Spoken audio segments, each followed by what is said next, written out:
Welcome back. Today we continue the amazing story of creation from the Bible in Genesis chapter 1, from verse 11 to verse 31. This is the part where the empty world begins to feel alive. Something new appears, again and again. Let's discover it together. God spoke, and something wonderful happened. The dry land began to change. Green plants started to grow. Small plants, big plants, and tall trees full of fruits.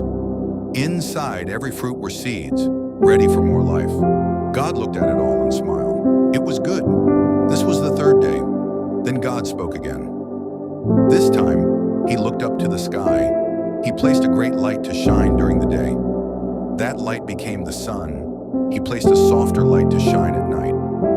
That light became the moon. Then he filled the sky with stars, too many to count. These lights help us know when a day begins, when a year ends, and when special times come. God saw that it was good.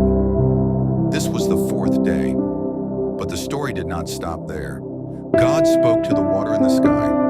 Suddenly the seas came alive. Big fish, small fish, and many sea creatures began to swim. At the same time, birds filled the sky, flying freely above the earth. God blessed them and told them to grow and fill the world. God saw that it was good.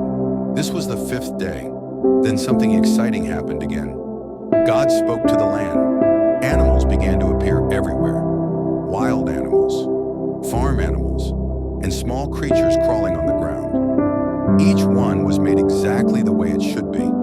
God looked at them and said, "This is good." But God was not finished yet. God then said something very special. He said he would make human beings in his own image. So God created man and woman. He blessed them and gave them a great responsibility to care for the earth, the animals, the birds, and the sea. God also gave plants and fruits as food for both people and animals. Finally, God looked at everything he had made: the sky, the land, the sea, the plants, the animals, and human beings.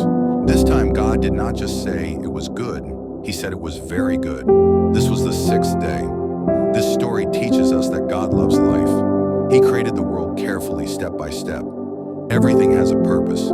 Human beings are special because we are made in God's image, and we are trusted to care for the beautiful world he created. The world around us did not appear by accident. It was created with wisdom